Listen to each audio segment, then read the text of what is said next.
일단은 단기 노이즈는 저는 있다고 봅니다. 상처는 좀 입었다라는 제 생각이거든요. 요 예리한 상처가 복구되기 전까지는 조금 우리가 조금 기다려야 될 것 같고, 이 저항 갭을 좀 돌파하고 올라서는 그런 그림 정도가 나와야지만 삼성전자가 조금 더 선방할 수 있겠다. 만약에 반도체 전체 투자 심리가 안 좋다 하더라도, 그죠? 길게 봤을 때는 그럼 어떤 흐름이 나타나야 이들이 좀 좋아질까라는 것을 한번 먼저 2차전지부터 한번 보죠. 그래서 외국인들이 7월 달부터 2차전지 업종을 가지고 제가 그려온 거예요. 2차전지 업종은 여전히 지금 보시면 아주 가파르게 외국인들의 매집이 이어지고 있는데, 반도체 쪽에서 살짝 입맛이 바뀌었기 때문에 오히려 2차전지 쪽으로 더욱더 집중되는 그런 모습들도 한번 나타날 수 있지 않을까 싶습니다. 자, 외국인들이 사고 기관들도 이렇게 포지션을 좀 유지하고 있는 가운데 개인 투자자들이 2차전지 섹터 업종에 대해서 이렇게 매도를 하다 보니까 11월 달도 좀 더 이어질 수 있지 않을까, 뭐 이런 기대감 한번 가져볼 수 있을 것 같고요. 반대로 그러면 코스피를 조금 전에 봤는데 2차전지만 제가 한번 그려보니까 외국인들이 지금 보시면 여전히 2차전지에 대해서는 5일 연속으로 순매수가 들어오고 있고, 아주 큰 규모의 매수가 2차전지 업종으로 외국인들이 매수세가 들어오고 있다라는 거 보시면 될 것 같습니다. 주도주의 흐름을 반도체와 달리 2차전지는 여전히 유지를 하고 있고요. 11월 달까지는 이 에너지가 좀 이어질 수 있다라는 생각을 할 수 있는 게, 산업통상자원부 장관도 그 2차전지에 대한 좀 정책 좀 이런 전략들을 11월 달 내에 추가적으로 발표하겠다라는 이런 예고를 10월 27일 날 이렇게 발표를 하셨거든요. 그러면 11월 달 안에 이런 내용들이 나올 수 있겠구나라는 기대감이 일단은 살아있겠죠. 그래서 이런 부분들이 좀 도움이 될 수 있을 것 같고요. 그 다음 또 하나 큰 행사가 하나 있더라고요. 보니까 11월 28일 날 배터리 코리아 2022라고 해서 국내 최대 배터리 컨퍼런스도 열리더라고요. 그래서 분위기 자체가 우주의 기운이 2차전지 쪽으로, 5차전지 쪽으로 지금 약간 모아지고 있는 분위기? 그래서, 근데, 이제 문제는 요 뉴스가 이제 나오면 어떻게 될까요? 이런 내용들이 이제 발표가 되면. 뉴스에 팔아라. 그때는 제 생각에는 한번 좀, 비중을 살짝 조금 이렇게 착실을 해봐야 되지 않을까. 지금은 그 기대감으로 계속 이제 외국인 자금도 들어오고 있고, 이런 기대감 때문에 그나마 볼만한데, 숫자도 요즘 실적도 잘 나오는 유일한 섹터 중에 하나니까요. 그죠? 그러다 보니까 주가가 이렇게 움직이고 있는데, 막상 이러한 뉴스가 딱 시장 임팩트가 되면, 그때는 한번 좀 비중을 좀 일부 줄일 수 있는 그런 타이밍으로 봐야 되지 않을까라는 거 생각을 좀 미리 좀 해두시는 게 좋을 것 같아요. 그때 살 게 아니라, 그죠? 자, 그런 거 부분 보시고.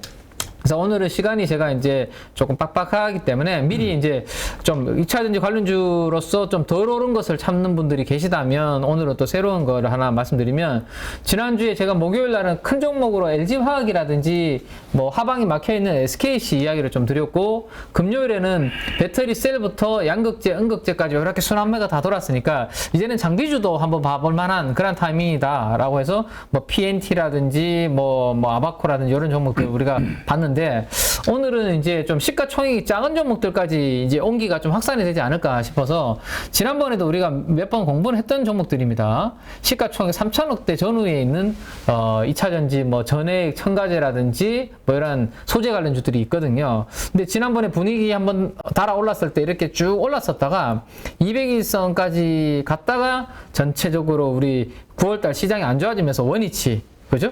출발했던 원위치까지 그때까지 다시 지금 좀 내려와 있는 종목인데, 덕산테크피아입니다. 덕산테크피아는 원래 회사의 본업은 반도체, 소재, 그 다음에 OLED 쪽에 소재를 가지고 요거를 누구한테? 형님인 덕산네오룩스, 진짜 형님이 경영을 하고 계시거든요. 그래요? 형제 간에 이 경영을 하고 있고, 동생이 덕산테크피아를 하고 있고요. 형님이 덕산네오룩스를 경영을 하고 있는데, 덕산네오룩스가 이제 OLED 이제 발광 소재를 가지고 삼성 디스플레이로 보내는데, 이 덕산테크피아가 그 중간에 유통을 하고 있거든요. 그래서 그 형제에 난 이슈도 잠깐 있으면서 이 주가가 빠졌던 부분이 있습니다. 그래서 이 부분 때문에 이제 주가가 좀 내려왔는데, 지금 시장에서 관심은 반도체, OLED보다는 2차전지 쪽에 관심이 그렇죠. 있잖아요. 그래서 덕산테크피아가 지금 2차전지 관련된 부분에 대해서 투자를 많이 해줬고, 본격적으로 숫자가 이제 23년부터 이제 본업이 나오고, 그다음에 50% 정도 지분을 가지고 있는 자회사 있죠. 그 회사도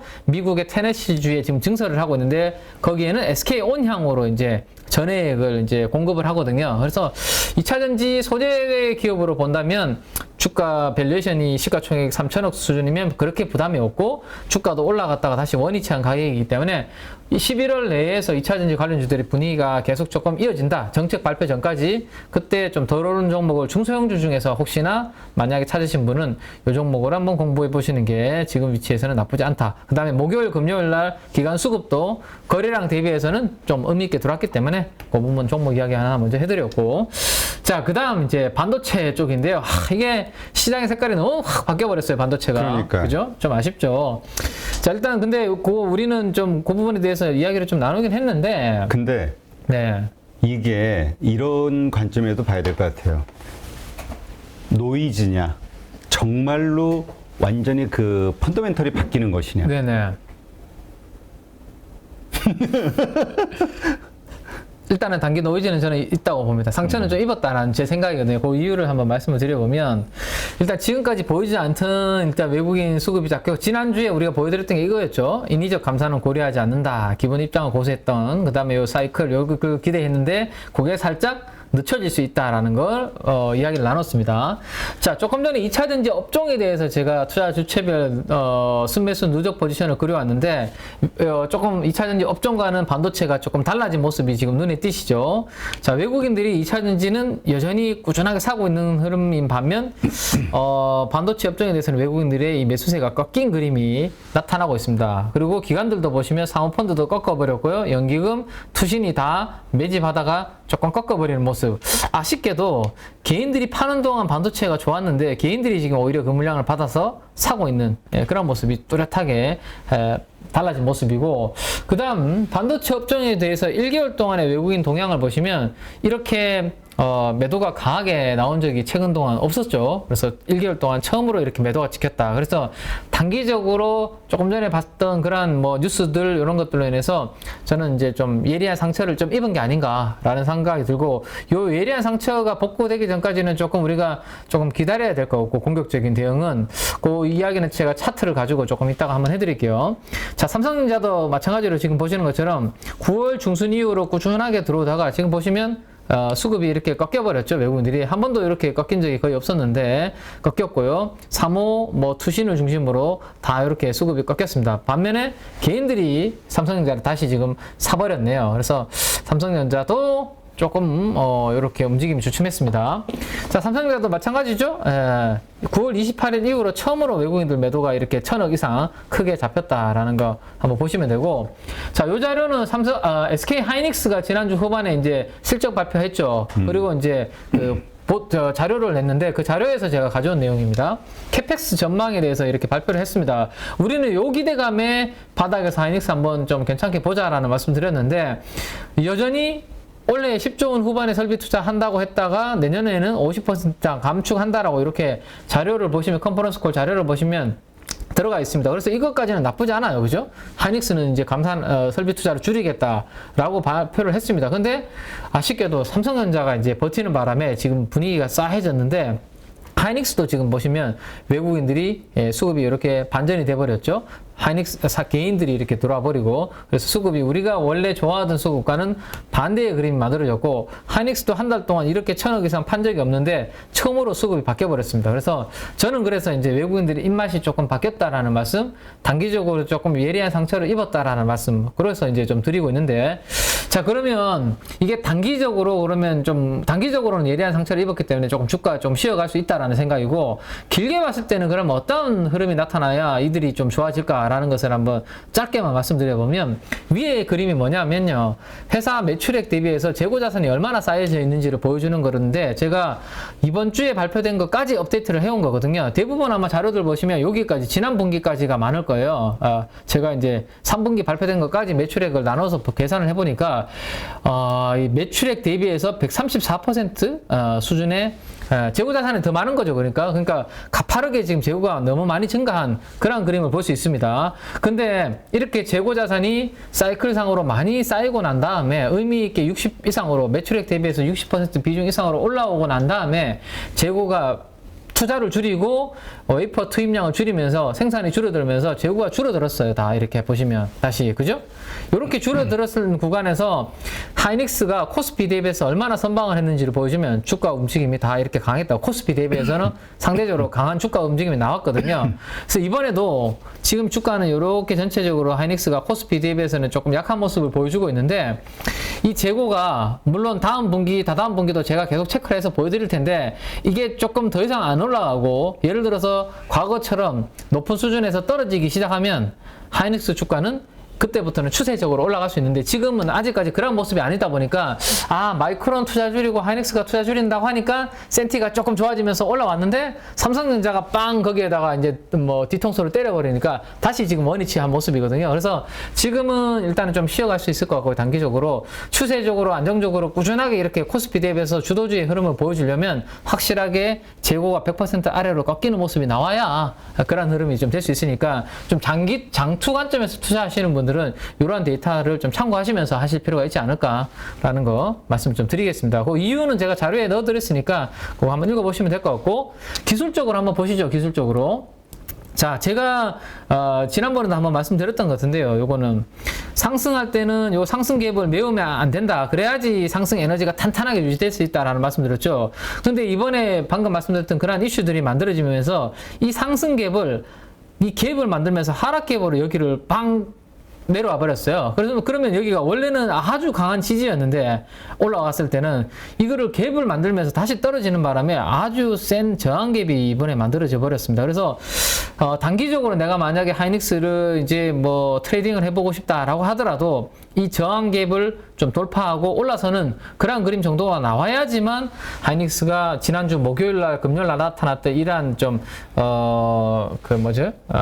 에너지의 약한 흐름이 좀 반전될 수 있다라는 기대감을 한번 가져볼 수 있고 그 전까지 우리 초보자분들은 에너지가 약한 종목이기 때문에 굳이 뭐 단기로 막 트레이딩해서 수익 내기에는 좀 쉽지 않은 그런 에너지다라는 거 참고를 좀 하셔야 될 것 같아요. 그래서 그럼 관건은 얼마나 빨리 이 저항 갭을 빨리 회복을 해서 메우느냐 이 부분을 일단은 좀 관찰을 좀 해보시고 이걸 빨리 메우고 좀 올라온다. 그러면 삼성전자가 아무리 그렇게 해봤자 뭐 그 큰 이슈는 아니네라는 것을 기술적으로 한번 참고해 볼 수 있거든요. 그렇지 않으면 당분간 이 저항을 이 갭을 저항으로 좀 쉬어갈 그림이 나타날 가능성이 높다라는 걸 생각하시고 그 이유는 이겁니다. 낸드 쪽 이익률을 한번 보시기 바래요.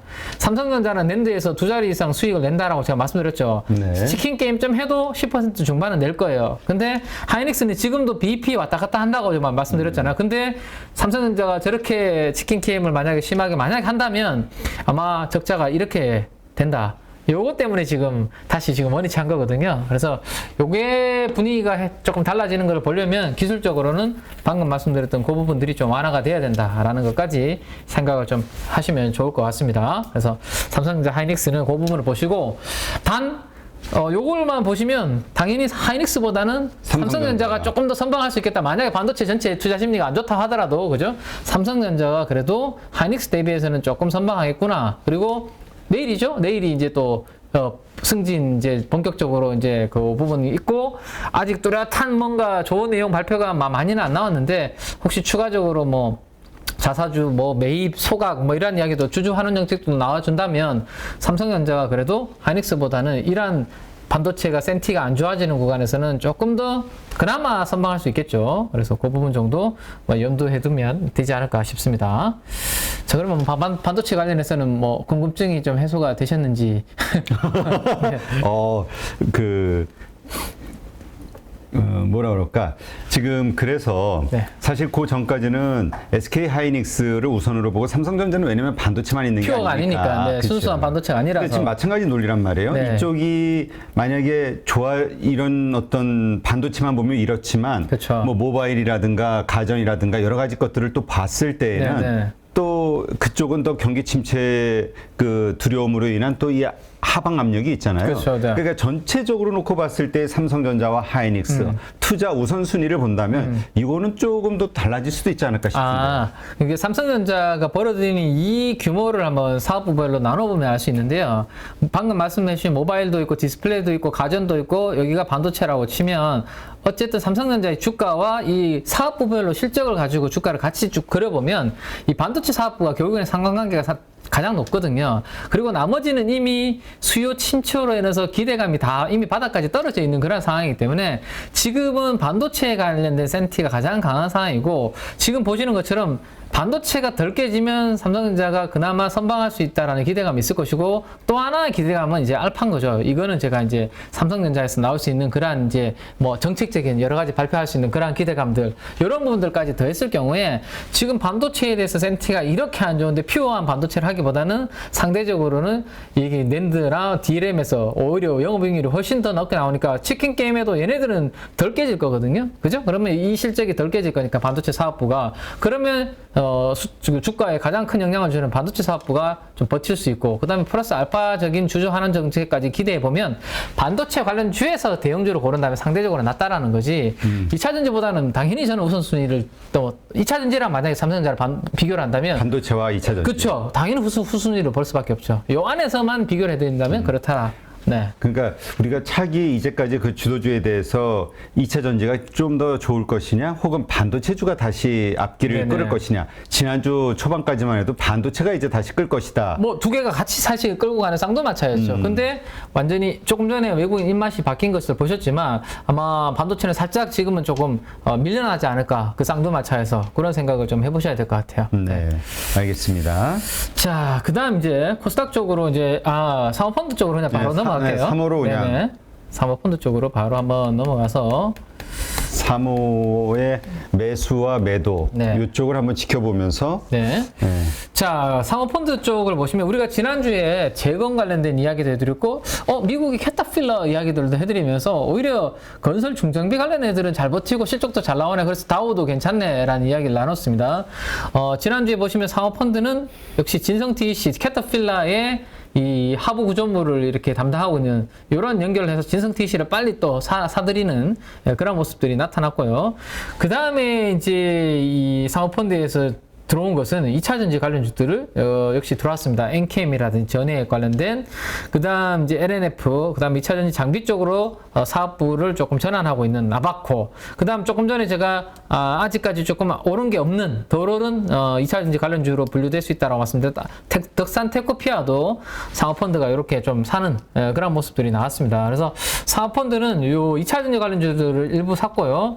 그 다음에 요 태광은 우리 피팅 관련주라고 말씀드렸습니다. 이제 피팅이 뭐 유가 그다음에 천연가스 가격이 좀 주춤하면서 주가는 좀 내려온 상태에서 지금 약간 바닥을 잡고 있는데 제가 말씀드렸죠. 3분기 실적까지는 3분기 실적이 좀 잘 나올 가능성이 있으니까 성강밴드라든지 태광 그다음에 최근에 수급이 좀 들어오는 종목은 이 피팅 쪽에서는 DK락입니다. DK락이 좀 들어오고 있죠. 이들 쪽으로 이제 온기가 조금 확산이 되고 있긴 한데 그래도 3분기 실적 정도까지만 보고 그때 분위기가 좋게 주가 좀 올라오면 이제 이미 이쪽은 누구나 좀 다 아는 섹터라서 좀 재미가 그렇게 신선한 맛은 없습니다. 피팅은 그죠? 그래서 주가 어느 정도 좀 회복을 하면 비중을 좀 일부 좀 줄이셔도 되는 그런 부분을 한번 대응을 좀 하시는 거 괜찮은 것 같고요. 그 다음에 이제 종목들을 한번 또 보시면 건설 기계 우리가 조금 전에 이야기를 했고 그다음에 현대건설기계 대형주로는 현대건설기계 이야기를 드렸고 좀 작은 종목으로는 이제 대창단조가 수급이 사모펀드가 계속 들어오고 있다라는 말씀드렸는데 지난주 금요일도 대창단조가 수급이 또 들어오면서 움직임이 나쁘지 않았습니다. 그래서 작은 종목들 쪽으로 수급이 좀 들어오고 있는 거기까지 한번 보시면 될 것 같아요. 자, 그 다음에 이제 요거 말고 제가 이제 가지고 온 것들을 잠깐 말씀을 드리면, 이게 자료가, 네, 이렇게 한번 보시죠. 네, 오늘, 금요일날 실적 발표한 종목들이거든요. 지금 보시고 계시는 게 금요일날 실적 발표한 주요 종목들인데, 우리나라 기업들도 그래도 컨센서스 대비 실적이 최근에 좀 나쁘지 않습니다. 한번 보시면 효성중공, 무림, PMP, 박해, 그 다음에 휴비치는 아니네요. LIG 넥슨, 특히나 방산주인 LIG 넥슨이 퓨어한 방산주라고 할 수 있잖아요. 하나 에어로스페이스는 뭐 대우조선에 인수해버리고 현대로템은 또 철도도 있고 하니까 퓨어한 LIG 넥슨이 방산주인데 실적 컨센서스 한번 보시죠. 영업이 예상치보다 34%나 잘 나왔고요. 두산 박해도 잘 나왔고 무림, PMP 뭐 이런 정보도 다 잘 나왔는데 지금 보시면 유일하게 마이너스가 표시되어 있는 종목이 DL입니다. DL. 예. 근데 DL이 사실 이거 일회성 비용이 반영이 된 거거든요. 미국에 있는 화학 기업인 클레이튼이라는 회사가 있습니다. 클레이튼.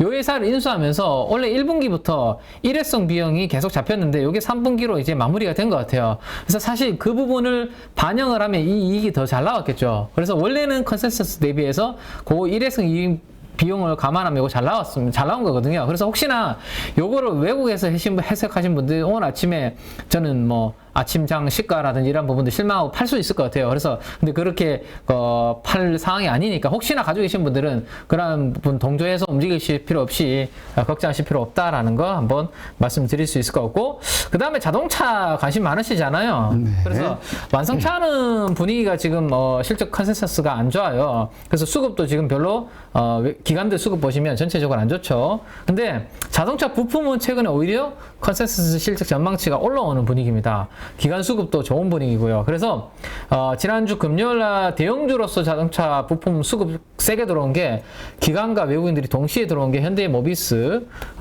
현대모비스가 지금 최근에 가장 큰 수급이 들어왔고요. 상대 수익률도 보시면 코스피 내에서 아주 강한 그림을 보여주고 있고, 운수장비 업종 내에서도 현대모비스가 괜찮은 모습입니다. 왜냐하면 다른 완성차들 대비해서 22년도, 23년도 실적 수추정치가 조금 완만하게 지금 올라가고 있는 그림이에요. 현대모비스는. 반면에 현대차, 기아차는 지금 실적 컨센서스가 다 이렇게 떨어지고 있는 부분이죠. 그래서 단기적으로 완성차보다는 모비스, 화신과 같은 자동차 부품주 쪽이 조금 더 나을 수 있다 라는 거. 그래서 역사적인 밸류에이션까지 제가 다 넣어드렸으니까 그 부분 한번 참고하셔서 자동차와 자동차 부품주 쪽은 이렇게 실적 추정치가 상향되고 있는 현대모비스와 화신 쪽으로 이렇게 압축해서 보시는 게 단기적으로는 좀 어떨까라는 거 말씀 좀 드리겠습니다. 네, 알겠습니다. 누구나 1시간 안에 200개 종목에서 좋은 종목을 고를 수 있는 그런 능력을 배양할 수 있도록 제가 도와드리려고 그렇게 하고 있습니다.